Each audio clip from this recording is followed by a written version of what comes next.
I had my first and so far solo experience with DPT around 8 months back. I was initially somewhat traumatized, but I believe I've since learned the meaning of the experience and come to terms with whatever it was. I am now in rehab for heroin addiction, where I'm encouraged to look at a few things that happened in my life, DPT being one of the big ones. So, I decided to write a trip report. One night, I was with my friend named Kay.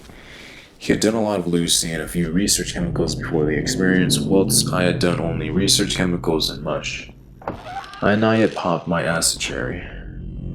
We got into a heated discussion over about drugs and the like, and I told him about the damn powerful tryptamine. He was eager to try it, and I had been thinking about it for a long time, so we decided to go over to my friend's house. Of course, neither of us could have possibly fathomed what we were in for. Three of us went down to Pete's basement and weighed out the lines. Pete did 200 milligrams as he had tried it before and insisted that Kay and I do at least 150 milligrams in order to fully break through and get past the point of fear and anxiety. So we weighed out the lines and stared at them in a silent buildup of anticipation for nearly half an hour, which reached its climax when Pete yelled, "Why do we do this to ourselves?" And the three of us simultaneously snorted the power. It felt like a needle frozen to absolute zero, penetrating my nose 1,000 times. Then, a cold tremor slowly spread through my body, from my nose to my fingertips. I felt as if I were falling into ice water, nose first, and the entire room violently shifted and trailed off. I expected some trails. Instead, I saw an indescribable number of solid versions of my hand, slightly overlapping each other, plastered across my vision. The hands proceeded to fractalize into infinity, with far too many iterations for my mind to process.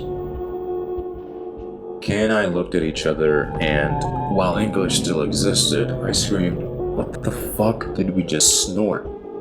And we both leaped for the benzos that were sitting on the table. Some cosmic entity must have judged us for our cowardice, and the table simply melted away before my eyes. I'm still not sure whether or not we took the benzos, but after this I was confronted with a horribly mutated, distorted version of myself. The changes in my body somehow represented my naivete. It said drugs, and the word was repeated infinitely until all connotations were stripped from the sound. And then the peak began. I felt the psychedelic tremors build in my body until it felt as if I was lying on concrete next to a jackhammer. But the vibrations were coming from within me, pumping through all my veins and nerves simultaneously. My body and soul were being stretched and squeezed through every nook and cranny of the cosmos. I was imploding and exploding, concave and convex, happy and sad, whilst tunneling through all possible dimensions, and the sensory overload was too much to bear. And then I died. Suddenly, I found myself looking down from the ceiling on all three of our bodies mutilated, with blood pouring out of all orifices, and I felt surprisingly calm. I thought to myself, well, I guess we just killed ourselves. We can only go forward from here. For an indescribable period of time, I lived in the world of death and fear, with eyes in all the walls staring into my soul. There had been an awful glitch in the universe, and it would remain this way for eternity. I was granted hundreds of new and completely alien senses, which would be like describing sight to a blind man. And my unfamiliar sensory apparatus was being poked and prodded with painful impossibilities, and the world of death simply was. We had the vague idea that something normal had existed before, but that was eons ago, and we were forced to relinquish all preconceptions and familiarities, and then something beautiful happened. I felt the tiniest spark of life, and it built up until it was stronger and stronger, and brighter and brighter. And suddenly, the elastic band of my perceptions snapped. It felt as if I had been drowning and swimming upwards for years, and I had finally reached the surface. It reminded me of the scene from The Matrix where they break through the clouds and they see the true sky for a split second. I felt all of life's vibrations simultaneously. I felt all the living that ever had happened and ever would happen, and my consciousness was lit up with the most vibrant, beautiful, and possible color. I could see every submicroscopic particle vibrating with life. I felt pure hatred and loneliness and was lost in a time loop. The ragdoll of all sorts of horribly mutated, hateful entities which were laughing at me from all around. I was a naked baby in the deepest, darkest corner of reality, with absolutely no sympathy or compassion. I somehow likened this feeling to a knockoff electronics store in Chinatown. But it was all worth it when I felt the love.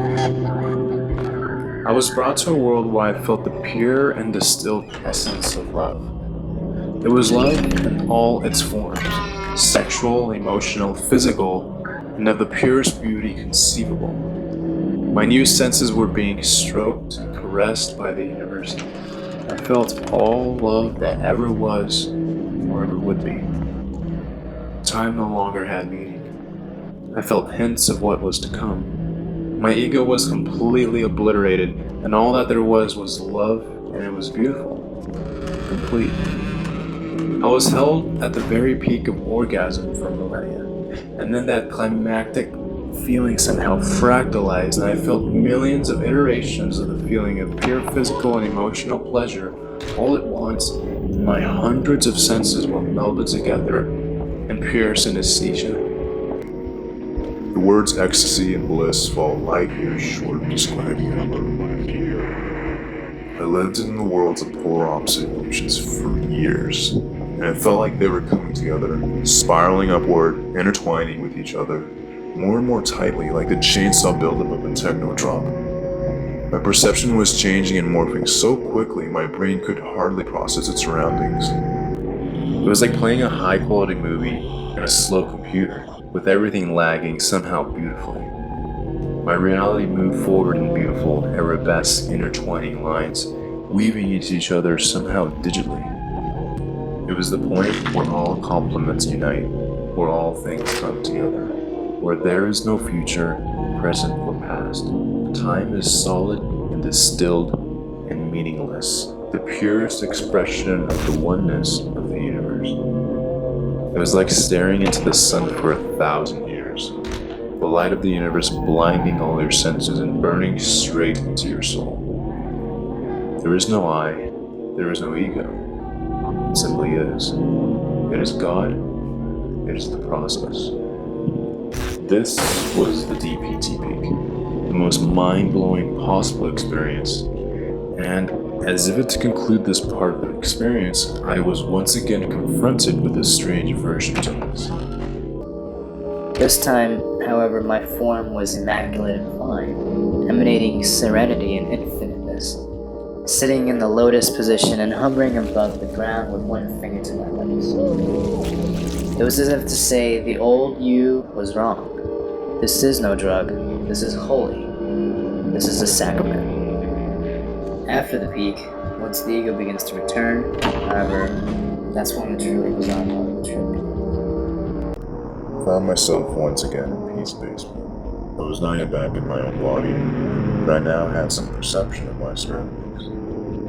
I was seeing myself and my friends from a third-person perspective, and the room was made out of some sort of grotesque organic matter, with the walls consisting of grimy organs and blood vessels, and thousands of terrible eyes staring at me.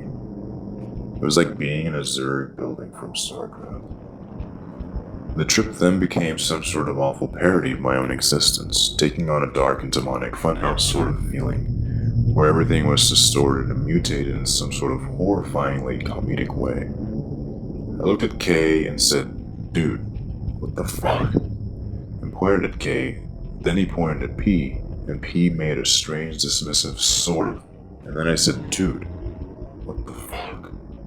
And pointed at Kay, and he pointed at P, and horrifyingly the cycle continued. I found myself stuck in an incredibly long time loop, and I thought myself that if I didn't play my part in the loop, it would end. and thus continued the loop, I would find myself pointing at Kay. I had somehow lost my free will, and it was horrifying.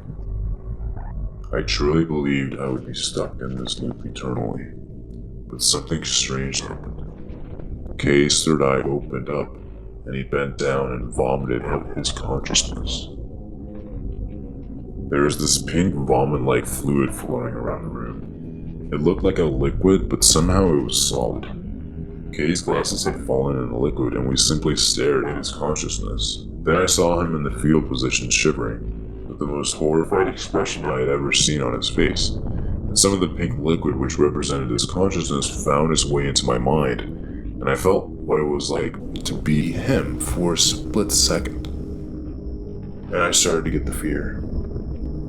We still remained in this liquid but somehow solid horror, funhouse world, except now with a touch of a digital feeling, for what seemed like forever, and I still had no idea I had taken the drug. But I knew that I had been in that basement for far too long, and if I remained there much longer, I would, in all likelihood, be stuck in that tormenting basement of purgatory for eternity.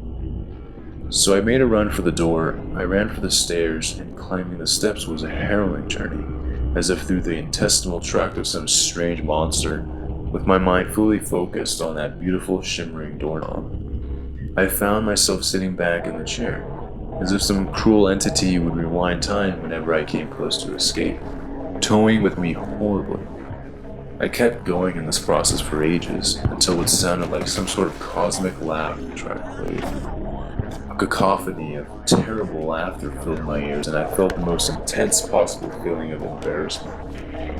I had made some sort of horrible mistake, and all of humanity was laughing at me. We had previously decided not to go outside, onto the street while on DPT, but we no longer cared. We saw the front door and believed our only hope to escape the eternal limbo of the monstrous house was to go onto the street, no matter what we would confront out there. So we somehow managed to open the front door, and what we saw shocked our mutual existence to its very core. We opened the door, and there was nothing outside. Our little trip was all of existence. And when we came to that horrible solipsis realization, I remember looking at P and K and seeing the most profound expressions of terror possible. Next, P's brother came downstairs. He looked like some sort of awesome godlike entity. I couldn't even speak after the shock of the lack of existence outside the house. But K believed P's brother was God and confessed all his mortal sins to him, praying at his feet. Eventually, we reached our come down. At this point, it was like being on maybe a 10 strip of LSD, but our egos started to find their ways back into our bodies. Kay said, "Didn't we have names? Weren't we people?" I said, yeah. I was K and you were J. Kay said, no. It was the other way around. And eventually we all figured out who we were. The rest of the trip was still somewhat terrifying, and apparently I died at some point, and P gave me CPR. But it might have just been a metaphor. Either way, I woke up almost a day later, and I had slept for a very long time, my brain having been very tired. Apparently Kay ran out of the house and halfway across the city as soon as the door opened to some sort of reality. Since this trip, I have learned a lot. It was terrifying, but I certainly do not regret it, and I certainly have a better understanding of how the temple of the true inner light as manifestation of God. You have not truly lived until you have experienced the peak of a DPT trip.